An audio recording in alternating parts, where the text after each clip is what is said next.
commencer par la prière. Papa Alain. Merci, nous allons prier. Seigneur, nous recommandons ce moment de ta main. La Bible dit, rien ne peut se faire sans toi, car tu es l'auteur de toutes choses. Nous t'invitons d'être avec nous, que le Saint-Esprit puisse nous conduire.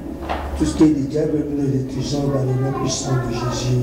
Amen. Bonjour, bonsoir à tous. C'est bien moi votre servante Cécilia, la servante l'organisatrice de cette réalisation de l'événement des conférences de presse.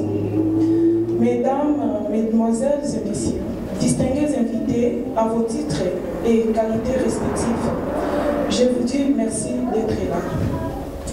Je dis merci. Et comme l'on dit à tout Seigneur honneur. Avant toute chose, j'aimerais rendre grâce à Dieu qui a permis la réalisation de cet événement de ce jour. Et aussi, permettez-moi de dire merci à notre pasteur Alain Sombélé qui est ici devant. Chers invités, si nous sommes réunis en ces lieux, c'est pour vous présenter la sœur Bénédicte Kalula, une artiste musicienne chrétienne évolue en Afrique du Sud et à l'RDC qui va dans un concert ce dimanche le 24 octobre 2021. Je ne passerai pas de remercier tous les journalistes, les chroniqueurs et les invités qui sont ici présents pour le bon déroulement de cette conférence de presse. Nous sommes honorés par votre présence. Merci. Enfin, je déclare cette conférence ouverte et je demanderai à toute personne de se sentir à l'aise et de poser vos questions. Voilà pourquoi je vous demande je vous demande de sentir libre et poser vos questions. Vous allez me demander pourquoi la servante a choisi la sœur Bénédicte Kalula. La servante a choisi la sœur Bénédicte Kalula parce qu'on a trouvé 3 éléments très importants en elle. Premier élément, je vais vous expliquer. Distingués invités, c'est parce qu'elle apporte les nouveaux vents dans la musique chrétienne en Afrique du Sud par son charisme et son style musique et qualité de travail. Deuxièmement, c'est parce que le message qu'elle passe dans cette chanson est tellement édifiant, puissant et fort. En passant, je dirais que des fois, lorsque j'écoute sa musique, j'ai la joie et des fois, j'ai une paix intérieure. Et plusieurs ont témoigné avoir reçu la délivrance par ces chansons. Et troisièmement, je dirais que notre choix est aussi basé sur son histoire, son parcours et son témoignage. En tant que femme et mère de plusieurs personnes, fruit d'un appel qu'elle a reçu de l'Éternel. Sans plus tarder, on va passer à notre jeu de questions et de réponses. Je vais donner la parole à notre star, Maman Bénédicte Kalula. Elle va se présenter devant nous. Dans la réunion, on va se présenter pour Maman Bénédicte Kalula ensemble. À vous la parole. Merci beaucoup, Maman Cécile, la servante. Nous sommes là ce soir. Je m'appelle la sœur Bénédicte Kalula. Kalula, c'est le nom que je prie dans les mariages. Kalula, c'est mon mari. Je suis accompagnée avec mon mari. Il est là. Papa Abibon Kalula, qui est mon producteur, qui est tout pour moi. Donc, je suis accompagnée à ma côté gauche avec mon pasteur, mon papa spirituel. En la servance de Dieu, Maman Bénédicte Kalula, je suis là, je sers l'Éternel dans la musique gospel. Donc, j'ai choisi de servir l'Éternel. Je n'ai pas choisi d'autre chemin. Alors si nous sommes réunis ce soir, c'est parce que nous voulons encore élever le nom de Jésus-Christ à travers tous les stars, comme tous les chroniqueurs qui sont ici, ensemble avec nous. Donc en bref, je suis la servante de Dieu, je m'appelle Bénédicte Lubanga Kalola. Merci Maman Cécile. Ok, merci beaucoup. Papa Abi, le mari de notre sœur, Maman Bénédicte Kalola, vous avez un petit mot?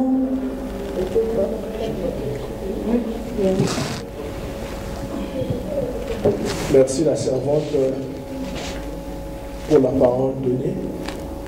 Premièrement, je remercie Dieu pour cette opportunité de faire une conférence avec l'Église et toutes les personnes ici. Et deuxièmement, je remercie notre papa Pastalin, que Dieu vous bénisse. Et aussi, j'aimerais aussi vous remercier, remercier tout le monde. Vous avez choisi d'être au milieu de nous. Que l'Éternel vous bénisse. J'aimerais seulement dire, aujourd'hui nous sommes rassemblés ici pour le concert de la servante, ma femme, mon épouse, Maman Bénédicte Kalola, qui avait fait sortir le single depuis le mois de mars, avril 2021, Otomwama. Et ce dimanche, le dimanche 24 octobre, nous avons un concert ici à l'église. C'était seulement ça le message. Que Dieu vous bénisse, merci. Ok, merci beaucoup Papa. Et Papa Alain, vous avez un petit mot à dire? Merci la servante Cécilia, que Dieu vous bénisse. Et merci à tous les journalistes. Et merci à notre Seigneur qui a permis que nous soyons là ce matin. Je vous l'ai dit que rien ne peut se faire sans lui. Tout ce qui se fait, c'est Dieu qui est l'auteur, c'est Dieu qui le permet. Alors moi, en tant que le papa de Bénédicte, ce que je peux dire est que vous les voyez aujourd'hui, acceptez-la dans vos maisons, acceptez-les, parce que c'est un instrument que le Seigneur est en train d'utiliser. Elle a un nouveau vent qu'elle a amené dans la musique. Alors acceptez-la, vous serez bénis. Merci beaucoup.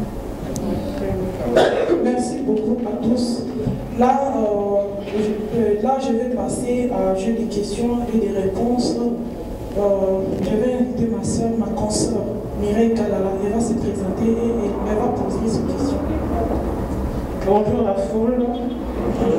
Je suis Mireille Kalala, internationale maman Bessie. Je premièrement m'adresser à Maman Bénédicte Kalola. Moi, Cécilia, il faut que vous savez, mais il y a rien de moi Satan. Parce qu'en vous intronisant avec nos stars, il y a star à la Jésus, il faut primer en toi, il y a au Kita, et puis il y a tout le monde. Donc, prochainement, si on introduit le roi star, c'est comme je disais, c'est qui est arrière de moi Satan. Merci.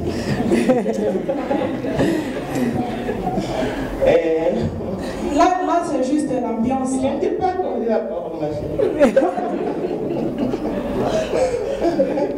C'est l'ambiance des conférences. Ouais. Maman Kalola, merci beaucoup pour l'invitation. Tout ce que Koyambayo, puisque la part nous introduire dans la communauté congolaise. D'abord, communauté congolaise pour l'Afrique du Sud, et plutôt quand la communauté congolaise, il y a partout. Parce que je sais qu'à l'époque, vous avez déjà âgé, mais un peu, jeune bientôt. Tout le monde a vraiment dans la diaspora. Et il manque à Congo, il a donc rien n'empêche que vont à yo, parce qu'on a prôné. Aïe, on peut pas si, quand on peut pas si, quand on les amis, photo et bas, on peut taper dans la et bouger le monde musical congolais. Tolingi, oui, ça dit soit album na yo, na on peut pas si, quand on peut y na on, pierre d'édifice non musique congolaise. Album non comme non, Otomwama. Yeah, c'est single, chanson. Maxi single. Et pourquoi Otomwama? Et puis, c'est une musique. Aussi, par passion ou par conviction. Est-ce que dans cette musique, on va dire en Afrique du Sud, on va enseigner la communauté congolaise, parce que la communauté congolaise ne se limite pas qui fait en Afrique du Sud. On s'est basé sur la première bateau. On s'est focalisé sur la vie, dans le quotidien à bateau. Donc, on a évité ça à penser mon sous. Merci. Ok, merci beaucoup, Maman Nationale. Vraiment, Maman Internationale parce qu'elle est partout. Vraiment, merci beaucoup, Maman Internationale parce qu'elle est partout. Vraiment, on a reçu ma question dans l'Union. Single eza otombama. Parce que il y a des moments que biso tozala toujours au lieu que lever comme nzambe total aming ba problème na biso. Mingo mona mutaye na prière azu 1 heure du temps zolela. Après, ba minute tigala chasser les démons ici à Kei. Mais tandis que ceux qui nzamba alongola ko souffre de vie aux anango. On regrette pas même attaque aux forces ou à prier. Donc premièrement dans la vie, avant que tala ozo lukana vie, tala na ono grâce nzamba pesio. Donc avant donc eza le conseil non pe sabato avant qu'on prie, qu'on chasse, qu'on lela, élever nos combats nzambe comme la Bible nous dit, chercher premièrement le royaume des cieux et le reste des choses et on a le reste des choses et on a bien on a sima. Donc les amis, la musique, naza un peu, je ne peux pas dire que unique. Naza, je suis mariée, mère de 3 enfants, j'ai 14 ans de mariage, mais quand je chante ici, on dit maté qu'il n'a pas là, on dit maté qu'il n'a pas là. Donc, c'est que le roi qui a tala pour y avoir parce que je danse, en plus, je peux adorer, je peux louer, en plus, na komaratala. Donc, on a revoit Kabakri. Donc, beaucoup de femmes se limitent à l'adoration. Beaucoup de femmes se limitent peut-être à louer. Mais on se limite à louer. On a le rôle à tala. Vous savez que les hommes font, on a même dans le monde de la musique. Donc, il y a autant de gens qui ont mis France, qui ont raté, surtout pas dans le bassi. Et ça a comme un mouvement au Luki garçon aura sa position. Mais de ma part, on a même la musique gospel, un peu ça. Mais question a bossé la question. Et par rapport à bon nom, donc on est service et l'eau nous nous a bien ça la fille na marqué que pour utiliser matissing et non Nzambe a sali vraiment ébélé dans ma vie. Il y a parce que j'étais au Congo, on a longwa Congo depuis 2004.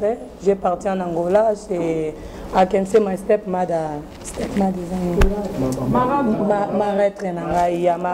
Alors ce n'était pas facile là-bas. Je me souviens un jour, on a Luka s'est suicidé, na Melana Petro, na Miboma peut-être par rapport à la réalité, on a Alexandre on a vie. Afrique ici, na yate comme tout le monde qui a eu au bêta tout, ma fille ici na Kima ya Okima, ça et lamba, ça et loko papa et biso Okima. Mais Nzamba salanga grâce, premier jour na tama kolonanga na Afrique ici na kutana mobile nanga. Alors il était là malgré les hauts et les bas.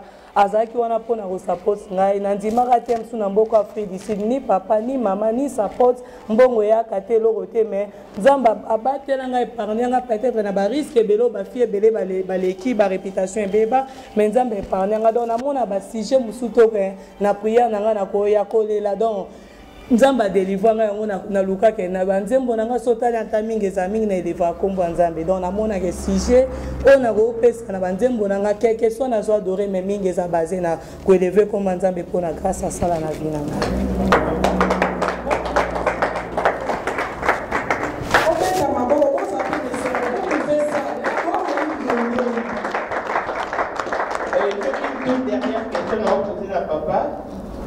On dit que les producteurs à moi, quels sont les atouts au des gens en place? Parce que les lois sont prouvé.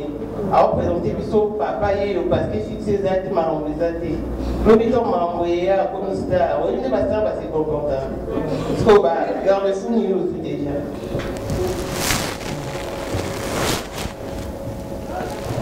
Merci beaucoup, maman, pour la question posée. La vie de toujours vivre appuie la vie sur Jésus-Christ. Appuie la vie sur Jésus-Christ. Jésus-Christ est moko à sa parole. Bible nous tout peut être sanctifié par la prière, par la parole. Dans la verset à la midi. Donc, nous avons fait mission l'église de évangéliser. De évangéliser, de mener vers le royaume Nzambe. On a rose à la terre, nous avons empêché moi si on a pas adoré Nzambe parce que elle rose à l'élever au bout d'un an, bien sûr que ma femme c'est une étoile. une étoile brillante, Batunion Sobaroya, Barolandaye. Mais la Bible ici, on peut sanctifier, tout peut être sanctifié par la prière, par la parole. Et tant que nous avons dans un producteur, dans un intercesseur, voilà, toujours par la prière, je pense que Musika, elle sera toujours fidèle à Dieu, elle me sera toujours fidèle, c'est ça. Et ça, la prière, elle sera toujours soumise, c'est ça. Il y a toujours, il y a toujours la parole de Dieu. Tout peut être sanctifié par la prière, par la parole. Merci.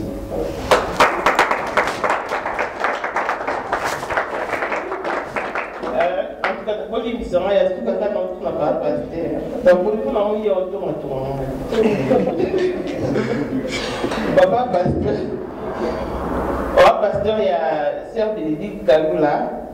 Au pasteur, peut-être qu'à descendre de salut, que au pasteur, mais est-ce que vous avez une expérience?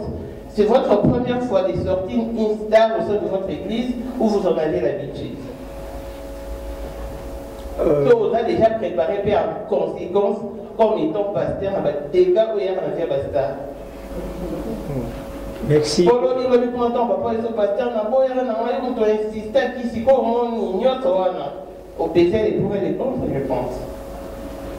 Merci, monsieur, pour la question.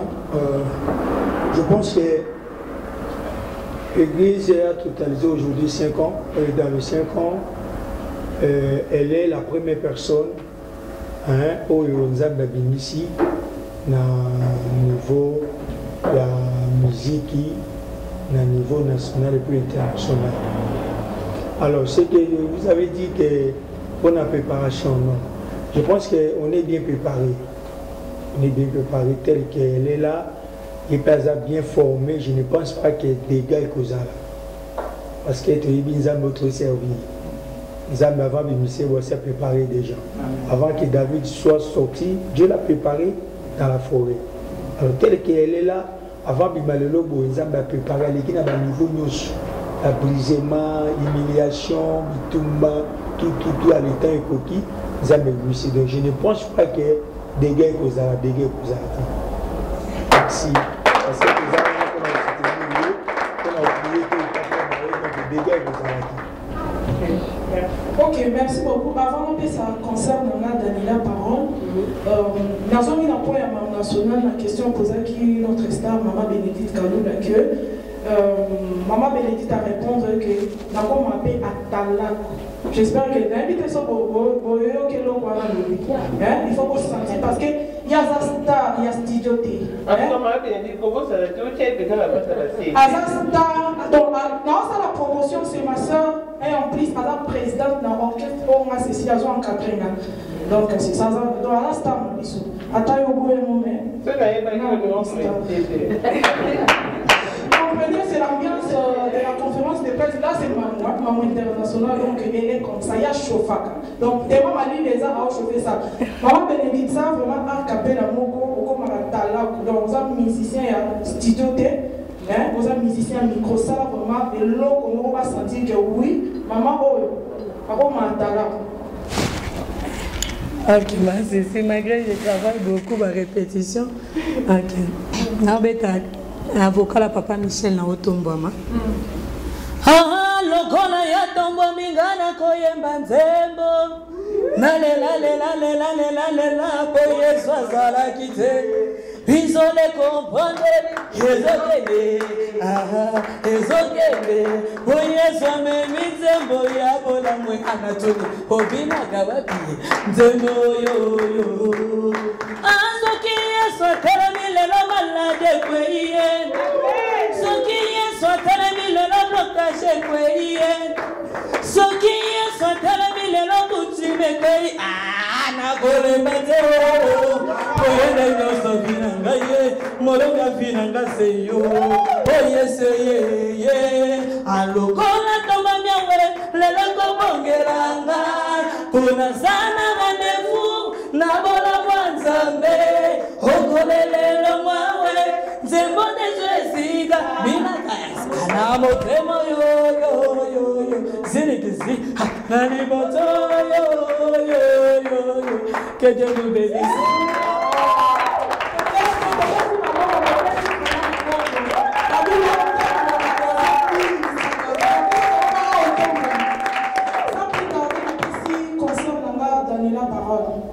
Donc, bonsoir à tous. Bonsoir. Moi, c'est Daniela Makoto, journaliste à Congo TV. En fait, nous avons impressionné on a une sœur comme une sœur Bénédicte pour Ouattalako. Donc, impressionné quand même quand elle était en train de chanter. D'abord, j'ai une question par rapport à Ouattalako. J'ai besoin de savoir. Parce qu'on parle de tout ça, le futur et puis il y a passé et puis présent. À l'époque, il y a des musiciens chrétiens, difficilement il y a Ouattara pour quoi. Sauf que ça, au moins, on a mon pagan et donc, les chrétiens ont préféré Ouattara. Et ils ont dérangé dans le sens que, comment on va recevoir la première question, et puis deuxième question, on a motivé Ouattara. Parce que là, on a évité son tout ça pour ça la contradiction. Nous que musicien, le roi et moi aussi à Ouattara qu'on a monté. Troisième question, pourquoi vous préférez ça là? Comment on appelle ça, featuring Michel Bakenda par rapport à la réputation de Michel Bakenda. Au banquité, bon, le belé, au bimisi, la production et le monde à papa, au sein de featuring, la réputation de DGB. Là, je vous dis par rapport à la présence, la réputation a été à la Beba, la Makambo a sali entre parenthèses. Au banquet, on était là, troisième question là. Et puis, quatrième question là, les alliés, modèle Nayo. Là, on t'a préféré à Yéma et tout. Azan a idole mon coco. Donc, malgré tout, idole tout le bail. Mais Azan a exemple, mon beleur a tel exemplaire, mon babina, pinza, on t'a sali qui n'a pas moyen de baiser. Donc, 4 questions et puis, non, rien de questions. Ça, c'est pour la papa et puis. Ok. Alors, merci beaucoup, Maman Daniela, pour la question. Premièrement, style la musique. Na poni boye parce que ils ont battu belé. Ok, bah mon musique n'a pas chrétien comme boring. Donc ils ont dirait donc un quiet boring. Malili. Bah mon dirait son a musique en Zambie, ils ont malili non ça les logoté. Na fait ils sont battu qui avant bobina. Il faut rabo le kangwa suma maroboye ya mokili tout. Donc na CP la mingi le commis quand même ko changer. Tout le monde est à la fête, mon tourobé, ta papa, na Moïse, ma tout, ta bandé, bandé, sous Karumba, bobina. Et pourquoi pas, na bisope, ba chrétien, comme un peu générique, batopé, ba bini, vraiment, ba sepeli. Donc, un peu idée dans les arrêts qui wana qui tout une église, les arrêts, moutabi, l'église, qui est passé temps. Mais bien que ton a qu'une église, l'église, n'a pas bin, n'a pas vraiment, tout le waranza, mais puis sans que le baquet, David a rendu robina, mais tout le monde m'a dit, mais ceux comme à moi, c'est comme à scandalisé, qui parle, comment,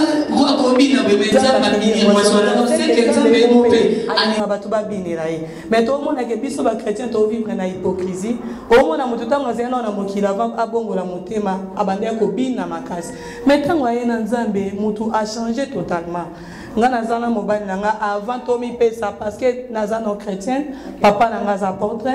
Donc il va voter dans l'église assez quand papa moko na pe ba yo panza na siko papa moko na ke bango ba ke na J7 toke na Angola to. Donc na outi na famille chrétienne mais il y a fait des moments que na en Afrique du Sud milliers parfois na kotaki ezai que milliers penda ba chrétienté mais ezai que soto bimi mobile na nga yo to ko kendene ke otoke parfois ba ko beta tout so na koti na piste mbongo na zonga na mboko imaginer te. Siko so na esko na Nzambe. Pourquoi est-ce qu'on a besoin de vivre l'hypocrisie, n'a raté, n'a bétara? Non. N'a moqué chose capable de ça. Pourquoi pas dans Zambé tango pour la saper que Zambé je suis capable de servir yo na ba qualité non so ba potentialité non so pesinga. Donc il y a ngai donc on a le biso to ça ba ya deni desi donc to banga na biso makelele teo mutatele makeo donc to banga na biso te ke ba to ba lo ba puko yembi boy so be ba makoma ba risquer mais to to e ba bangote donc un peu ça. Deuxième question, on a habité si je me rappelle bien à Papa Michel. Non, il y a Papa Michel, oui. Il y a premièrement, sur le style Nazo Sala, ils avaient mingié. Papa Michel, le loba te belé même pour le mariage.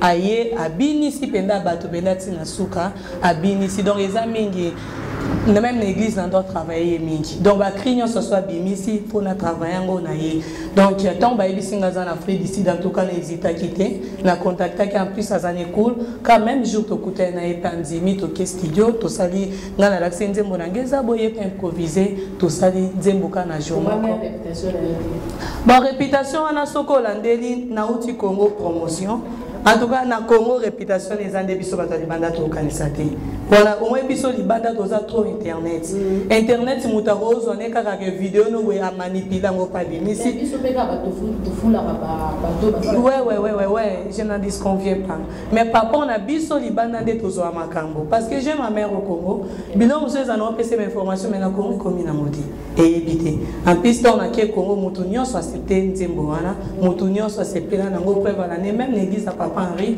a tiré 15 minutes sa prestation na embanze bwana bazana ba maman lors na concert à Pâques donc mutunyo so accepter na inango donc peut-être na biso libanda to golo ba réputation les amabe mais na Congo de timboka na biso Congo na une penda ba risque était en plus c'est en temps so checker Facebook na mutunyo so tanga moni mutunyo so commenta a to linga kai to do eza mutu tatika la ofinga ouais c'est ça pourquoi parce que la diaspora bafoula bato pourquoi babino du char et tout ouais. Donc exact que bata Congo ezara avant musique comme kuna Congo ezara déjà bata libanda déjà ko baye bien ngo ba oyemba ngo mais bata Congo baye bien moti donc ba risque wana ba bien moti ya omoni mama ezan vaguement ko to le Canada 2020 en tout cas ba baby c'est ba réputation ba serviteur de Dieu libéré et l'autre choquant les akinini Nathalie ba pasteur ba comme presque tout lapidé ba tout ça ba mo mabe mais comédien ça yaleki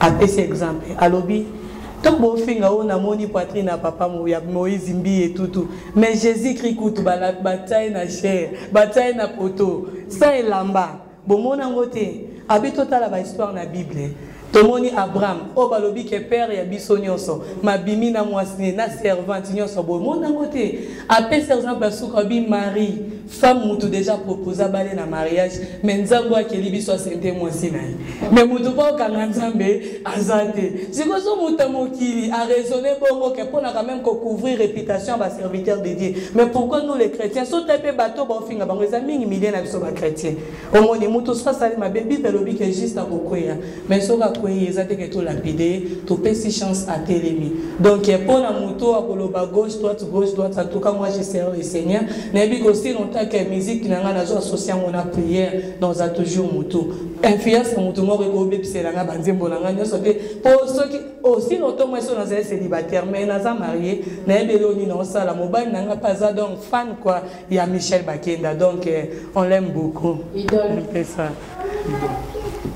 idole dans na globa modèle na style de non kende azate mais mutu na sepela makasi ko yemba depuis na zaya mukeza ki mama lo si tozo continuer na yo linga makasi la sœur de na mwana j'aime beaucoup na style na ye benga yemba ka mais bango babwa ka répéter ni nité wana eza créativité na ngamo na luki na travail na commettre na niveau un peu ça donc pour le moment mutu na linga makasi la sœur de na mwana OK nous on pas parce que question on peut étiqueter ngamo papa ou dit que ça porte octobre ninga la teke pour ça porte na lobaka on dit que ça porte moi sinayo bien sûr on te répondre pour Michel Bakina pour la télémica place on a pour na bini comment na moi sinayo zo produire ya bobimisi mo rebelle bablo comme Michel Bakende ebi mpemba monte muso to bima so kalonde so batbazo monte muso se utaki obima kota la réputation ya muto aza pembe na mwasi na yo oyo peut-être asali featuring na mwasi na yo aza pesta ou peut-être pe à travers na ye mwasi na ko obima au sa featuring na mwasi na yo azola sa bablo ko biso sur tout le monde internet c'est pas important en place on s'en parle à tes pour la moi bien sûr poser la vie de ma mariée mais bah des gars on fait comme dans le monde il y a vie à ma chrétien ils ont pas qui ça yoté merci beaucoup la Bible nous dit au monde il doit être chrétien voilà il y a tous les chrétiens nous sort tous on a la parole la vie et la mort sont au pouvoir de la langue à moi si la nzamba 5 sabat pas maté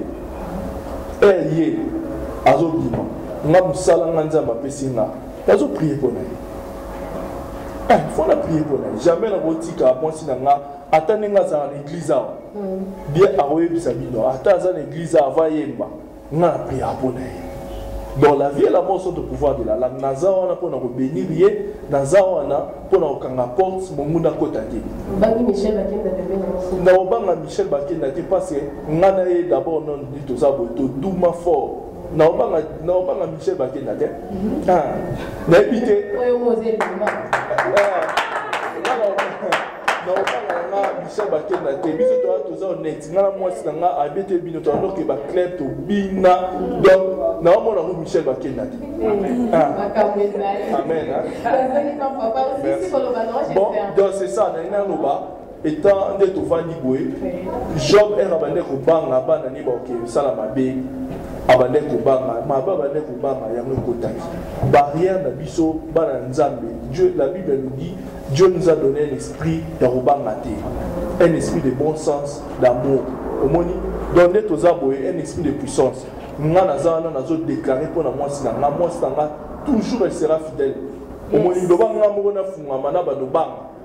Ne sala. Mais tant kazawana yemoba yi prière toujours na memake na prière. So na mona lembi na prière ba jour na la mingi.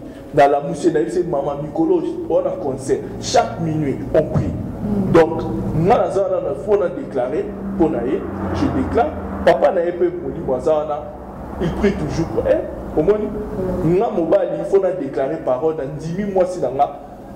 Et ça peut m'appeler dans le business, c'est bien le sud-africain. Voilà, papa, moi ça n'a pas mais tout ça toujours dans le sala. Mais quoi, péché, c'est que le rôle a passé dans le business, tout ce qui business, pour la base. Non. Amen. Question mot petit tenga kozong c'est décrété les lots dont on a sœur Bénédicte Azaboye lobi sœur Bénédicte akoko mamutu akoko mate po akoko mate déjà mutu mais parce que aza déjà na batalo mais lobi to revanda boye to ki ba sœur Bénédicte fois que beta en États-Unis mais fois que kalié moko na ba musicien tel parce que ça sous concert moko il y a 2 jours et tout pour vous permettre à kende moko yotika. Bon, pourquoi pas? Et ça dit qu'on a confiance. Jamais qu'on va dans la moitié d'un mariage avant de tout moi maman me dit papa Michel a été dans la pour tout vandi tout se peli baquet studio tout. La Bible totally souvent sur Abraham qui est dans le pays moro akenaï moro donc il est toujours dans Sarah.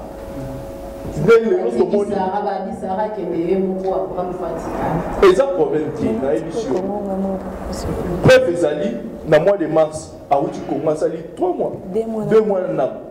A outi commence à promotion, a outi business, a outi pe album na une single na BBC. Moi j'étais resté ici à Saliango, à Tamoli à Koutani, a outi sa bêtise na concert ni na ya Papa Henri.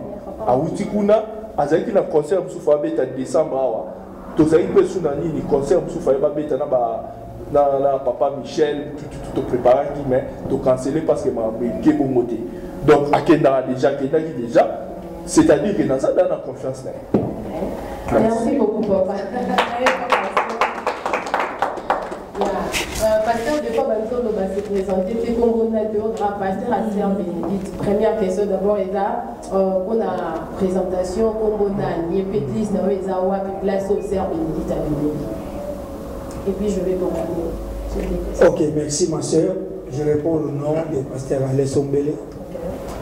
L'église est dans Boxbeck Town. Elle totalisé 5 ans. Sœur Bénédicte Yaza, mon alléluia. Depuis 2006, nous avons encadré si les lopénémisants à l'hémicie. Voilà. Il y a pasteur, question à moi, la Célissa. Exact, que tout le monde a serre là, bon, il y a quoi exemple dans le pays ça. Moutabini Saka et Zalaka, pasteur d'Arme, si je ne me trompe pas, ou à comment les locoticien. mutabimisi mais des fois quand à chantaka alobara la manne donc azaro pas moi dans la deux pasteurs place abimé na place peut-être yaki ko ya ko matisa musique nae et tout consort tout le monde ici en Bénédicte le on a 4 10 ya pousse banque et tout mais l'objet pas qu'il y ait des places par exemple tu peux faire exemple à ta Europe à qui on aime ça pour ça la 5 ans comme une église ouana attendant et tout quand on ça les alaka l'objet a comme qu'on boire peut-être pasteur on a bien confiance pas comment on peut ça pas pasteur on a il faut déranger OK non il faut déranger maté l'apôtre Paul a dit ceci moi na à cause de papa à coquille cause de papa belé mais ça pas mon quoi ici donc tel que elle est là azana place ya bimeli azana papa o ya bimisi alors akoyi kozwa pe ba papa adoptif mais aza toujours na source comme j'ai dit esika to bota magasin esika to kola raté okoza lo botami na Lubumbashi bokoli na Félicie ozomona donc na ko kanga destin a été à cause de la paix bimeli awa mais j'ai évolué par exemple l'étage mais il dit que source n'a pas eu awa non il faut déranger Mati OK merci beaucoup merci ok merci beaucoup d'avoir concert la moni Mireille par exemple question Bénédicte il y a frère ici au monde on est dans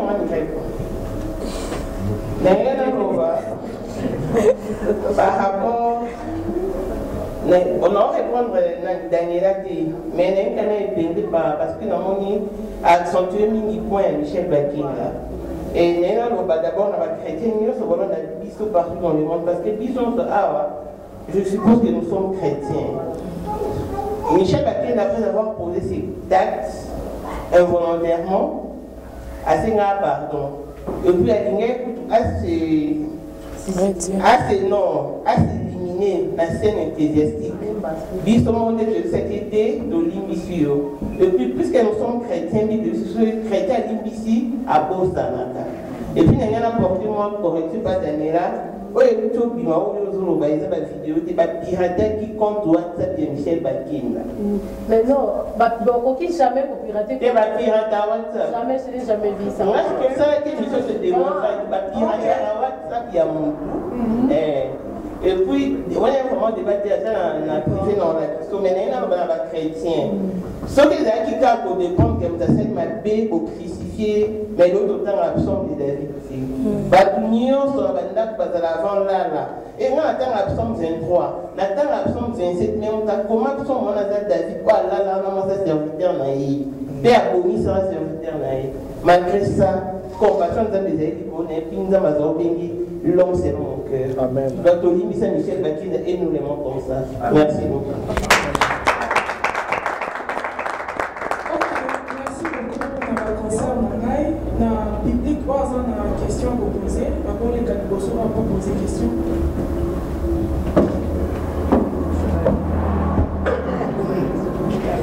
Bonjour, maman. Bonjour. Premièrement, je me présente, je réponds à des Chita. Vous êtes un soldat, papa.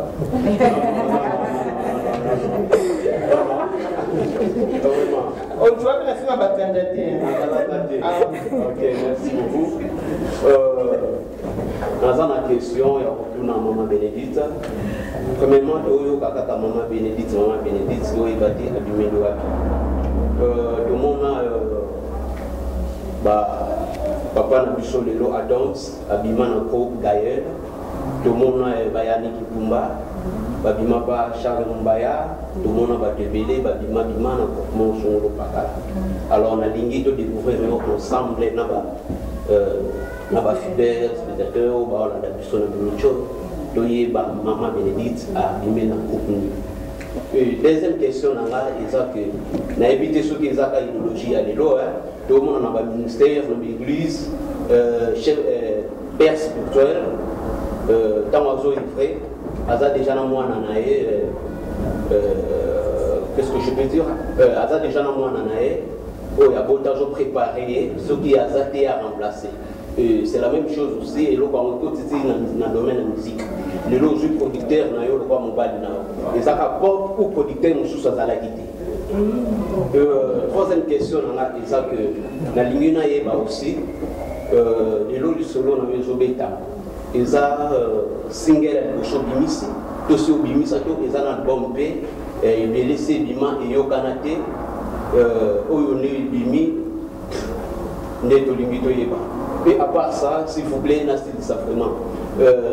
J'espère que tous en Afrique, ici, tous en Soudan, tous en pays où ils ont peut-être papa nous pas dans Barina. Nous avons des musiciens chrétiens, qui ont au monde, mais vous préférez vous préférez quand Michel Bakena, pourquoi? Est-ce que pour vous congolais, c'est pourquoi? Ce total in Congo aussi, les musiciens ébélés, au Babima même Michel Bakena, pourquoi vous préférez Bangoté? Et la c'est ça. La limina après single ou album na frappé Mikolo na évité au bon c'est la bisoni est-ce que dans la manifestation vous pensez avec autocollo ba mobali na ou producteur to ko benga d'une manière et autre est-ce que les années au concert promotion la single ce qui est un message des années parce que tout le monde va témoigner à un concert, on a yamaï sur un concert, on a tangola un concert, on a changé la vie dans un concert. Maintenant, ce qui est un concert, on peut vous préparer. Vous voyez la personne. Merci beaucoup.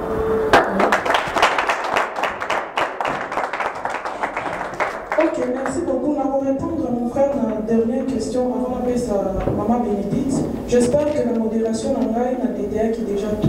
D'abord, que base et la conférence de presse les appels en concert, il y a le 24 octobre 2021. Ok, d'après sa maman Bénédicte, Parole va répondre à la question. Vraiment, merci beaucoup, papa. Merci beaucoup pour la question. Première question, qui peut répondre. Depuis Naya Félicite, j'ai prié à l'église Is People Church.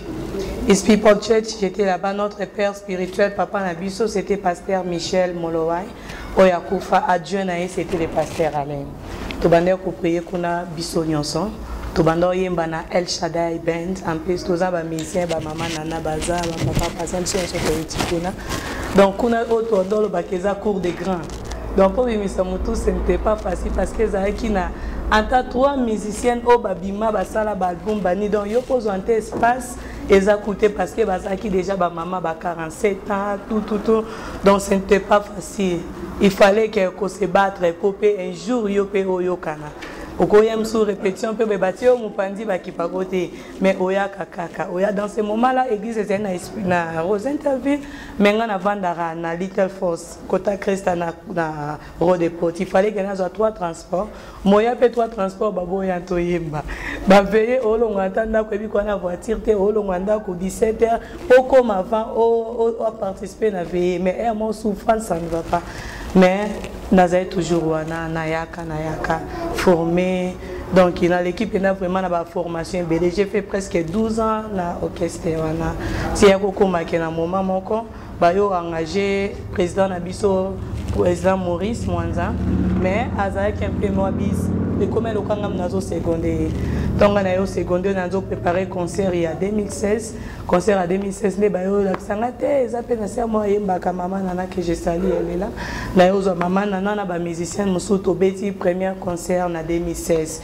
concert na privé on a ko beta vraiment nzamba zaki au rendez-vous et les cadets à partir wana les a décidé que ça la carrière solo na kota studio na sali 4 chansons on a besoin de la question maman Danila mais dans ces moments là mobile on a confiance full de pananga donc à boyaki ayo boyaki pour continuer musique côté au Panzabi so boy na bon atikale na yemba na l'église nazo continuer mais tant que leader nazo encadrer pe batu tozo kende to kende ya mopezo edenga na mata jusqu'à ce que et comme ken nazo lingasko na kende Congo de na soli avec mon frère Yveston Matadi a singa mère Michel Bakena za na frère d'ici mais na ba qualité nos ango na ebi ke so boyembi na e simba mais na bande o mitu na nzambe na okolisa dossier ndenge ni maintenant on a ici papa yo qui en tout cas ngamo pe nazaki étonné andimi a futimbongo nyoso makambo nyoso donc na komo kende studio na zo ngata presque ba 22h dérange nango yiki donc monique elo nyoso za na temps nango ezaki difficile mais après ayo fongola motema andimi. Donc deuxième question Tony Eza papa Michel. Donc inde na lobby papa Michel aza modèle moko na linga makasi na musique. Aza vraiment modèle.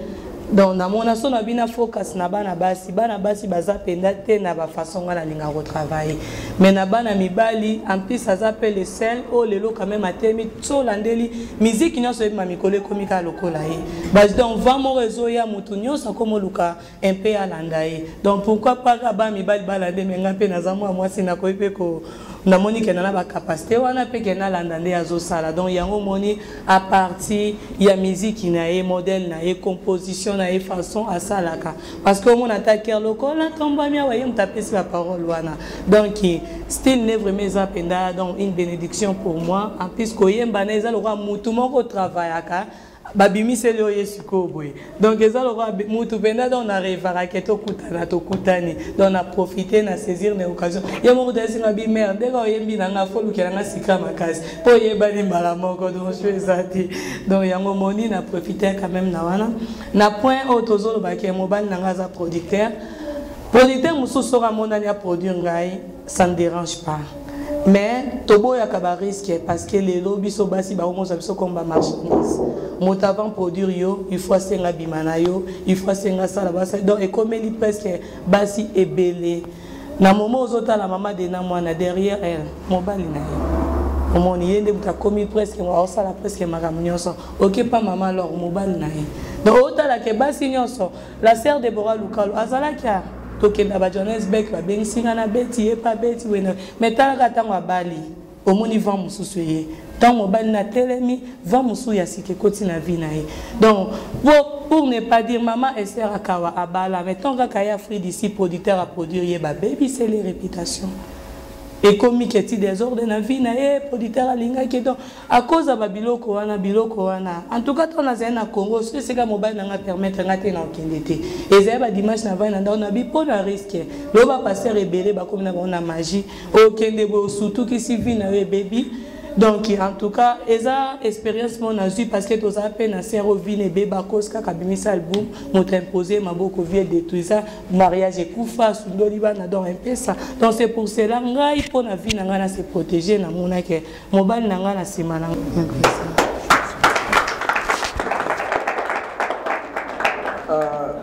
Bengana na répondre un peu à la question et à faire la question sur les productions. Au moni commencement nyonso nzambe na biso pe abanda biso za commencement biso za toujours faire. Au moni c'est pas facile que mutu akoyi koyaka aboye obimisa te bayoka oteka maman bazwa yo abimisa babongo ne c'est pas facile. Mais la vision on nzambe apesa biso déjà nous sommes des serviteurs de Dieu. Nzambe apesa biso da vision sur on appelle ça yamoto pessikoma musique Google music Google les a elo moro tomoni multitude ba am ba na Jésus-Christ donc musique à maman Bénin donc bato batanga ba mona Google lorsque moi-même je priais la bande ko prier na ndo prier na yo mona nzamba la kisibiso Google les a euti na Googleplex. C'est-à-dire les a 10 exposants 100. Les a nombre munene dans mathématiques. Par rapport à Google, elle les a nzambe, nous voyons qu'avec Dieu, tous hommes multitude y a batou. Donc, son avis multitude des actes inférieurs. Tout le monde nombre donc infinitif au baillé par rapport à gospel à maman Bénin, baillé à travers Jésus-Christ. Donc, musique les a beaucoup. Premièrement, dans l'autonomie qui commence à toujours faible. Parce que Bissomo peut tous la campagne à Bisso Gouget, déjà vision de Israël qui Gouget, Tobi bon, maman Bénin, Tobandi Nayo, Ozo Mata, tout ça peut Gouget production pour produire peu de mission Moussoussou. Il y a peut-être à Bandi Boé, et Zaka Kate, Nakarane Nazo Gouget pour en produire. Non, à Rôle Mabé tapé Zénix comme Papa Moïse à Obéta. Moutou ça va se présenter, papa allait pas au bidon, on a l'embêté ça moi dans la zélite. C'est une bénédiction pour le corps de Christ, c'est ça. Donc, la porte est ouverte. Moutou a monique Aza prêt, il y a reproduit maman Bénédicte. C'est pas un problème, c'est pas un problème. Mais puis on peut dans la vision, la vision déjà qu'il y a bougé de musique. Donc, c'est-à-dire à partir de la musique jusqu'aux extrémités de la terre, musique n'est auto maman, faut qu'il y ait. Et sa vision, faut qu'il y ait. Et même en bateau, bateau, on a un royaume de Dieu. Amen. Pour moi, c'est parole, dans tout le moment, Bénédicte, tous les conférences de presse, parce que nous avons un concert le 24 octobre 2021. Maman Bénédicte, quelles sont les surprises préparées ou quelles sont l'organisation que tu as préparée pour cette concert? Oui, surprise des amis, ça sera le dimanche prochain. Concert et banda va débuter à partir de 15h jusqu'à 19h, 19h30. Il y a des chansons que nous avons invité à l'unicité, mais bateau bakoya bakoyo kango à partir du concert. Banzembo sikeza mi bala en plus. Et après na banzembo musu comme je vais interpréter aussi le pasteur Moïse Ndiye, moi barumba, ba mix na kali bena interpréter. Donc on va célébrer, élever le nom de Jésus-Christ. Il y aura aussi des musiciens comme ouvrir les rideaux, on a bon bonne surprise. Comme ça, on va découvrir des talents, parfois ils en Afrique, ici, ils ont raté. On a fait des musiciens qui ont la capacité d'adorer Nzambe. Parce que dans le moment, surtout dans le Djobo, on a été sur la musique chrétienne, un peu down, les musiciens vraiment basés. Donc, on a une opportunité parce que la musique aussi demande beaucoup d'argent. Moutarosa parfois na posa wana koyemba kobima mais à cause de la finance moi bima exact donc les opportunités les musiciens baroya ebele baroyemba avant na mata vraiment mutunyo saroya vous ne serez pas dessus vraiment you be blessed once you be here. Ya tozana tokolange ba CD vidéo na audio et ozala na place encore donc na billet côté qui billet parce que ils ont église nanda kwanza bebate karte nanda kwanza beto ya kozwa donc ezate que na futa batu billet au moins son na loi isal mais le quoi ezanda ko na biso na bandi premièrement l'église nangai na Christ for All Nation Church ils ont na box bed 56 Leopold Street John box bed town in Johannesburg. Donc ceux qui m'ont soyez entrez en ango for free mais bah c'est des ans na to côté katotie montant payé. Donc oyo moniko ya ko support sœur na yo sister na yo vraiment oye nango pour ba côté ka ba céder vraiment pour non somba ko support. Sœur Nana Magadi maman Bénédicte nazana question mon m'a posé par rapport à la musique na yo ya carrière na yo on au sala parce que le lot au monde ba musicien pour cause la obimi biso so tozolanda la musique aussi na musique wana d'autres pas déception par exemple donc on peut exemple ya groupe Makomba moi dans baya qui va être satisfait ba bolanda bango ba sepela mais par après ba besoin déception groupe Panzani nango on dirait que comment vous éviter sur la qui n'a pas sentiment vous dites on va bima mais la qui doit éviter par rapport à par rapport à la carrière na bino but peut-être la musique na yo ezanini oyo ke lelo boye ko pesa biso espoir que mo décevoir biso ta la langue eza longwa tine ba makoma to pesi bino support na biso donc to sepe na musique na bino mais lobby boye komi ke exactement comme moi ni moi après comme na mo down ici donc histoire ici donc crainte moi na bozawana par rapport à la déception na o pe biso ba yo ki ya banzingo na bino donc question ni ezaki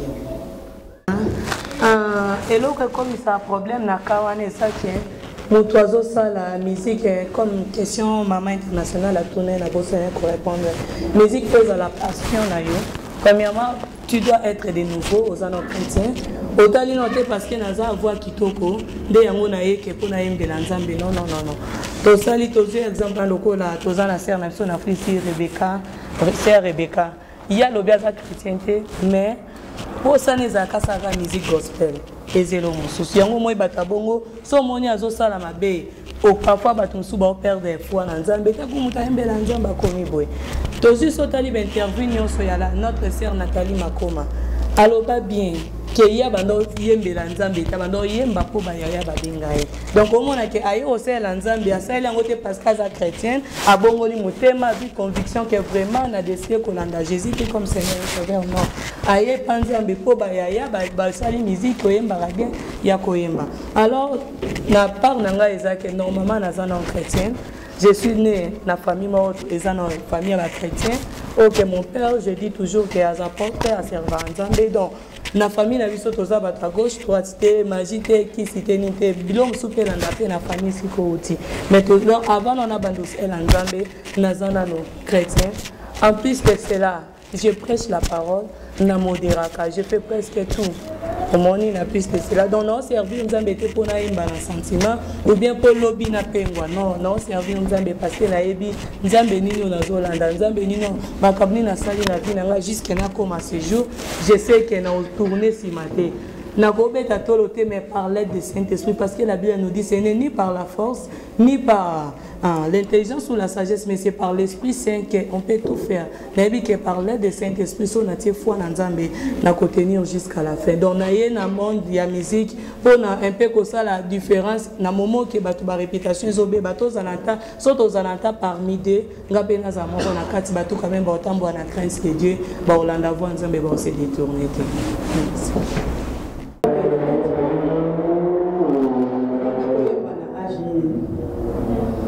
et puis on l'a dans la famille la blanc pas la blanc d'abo yemba o yebele comment ko yemba yanga yemba. OK, merci beaucoup. Pourquoi je suis maman vraiment bref la réponse. OK, merci beaucoup maman. Koyemba en tout cas na ebité ajni na banda parce que ton nazara qui déjà moké na ebi tozaki na tanti na biso ando me ma biso na église wana ezaipe bébé sous apé biso tozai mike au moins na yeba l'excellé papier a yembi nga pe ba l'excellé nga papier na yembi donc ils ont dirait que dans mon kobotama nango nanda ko ata na osoka basani na yembaka na sa nyonso donc tanti na biso azaki so yo kaboso to ke église l'excellé nga papier a na yembi donc musique ko yemba na bandango depuis na zembo mwana mais ce que fait ba travail na orchestre ba formation de ce ko moyeba ke do ezala raboye au moni na Congo ezala ozuka micro télé mozoyemba no sa instrument mais effet à ko travailler parce que j'ai participé aussi à l'école de musique na Rode Pots qu'on appelle dans un qui na professeur wa bande kotangisanga boy na boy jusqu'à na comité lelo donc un peu ça na banzango na âge penda na habité dans na coli na musique un peu ça merci. OK, merci beaucoup na batenu surtout aux qui présents et merci beaucoup aussi na concert na au ba et pour support parce que la Cécilia même t'as organisé une conférence de presse.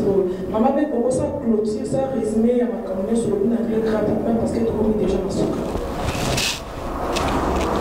Hi everyone, good evening. I don't know where you are, where you find yourself in this time. I just want to resume everything that we were talking about this press conference. Maybe you are following us, but you could not hear what we are talking about. There are many journalists that they come here to question me about my life, about my career, about the concert that is going to happen in this venue next Sunday. So we were talking about, they asked me how am I started my music, since when, what am I doing, and I present to them this one is my husband and my spiritual father. So we are here all about the concert that is going to happen, take place next Sunday. So I'm going just to say to invite you, all of you come here, you're going to praise the Lord together with us, we're going to worship together, we're going to dance together. Do not miss out. You're not praising the Lord, He doesn't mind about the language. Even though you cannot hear Lingala, but just about the beat, I know that you're going to shake the body. I always say that I'm a very good and great dancer. If you want to challenge me, come Sunday, you're going to praise the Lord with me, we're going to dance together, and you're going to discover my new songs that I'm preparing for next year. So you're going to be blessed. Cheers, I love you. Good day.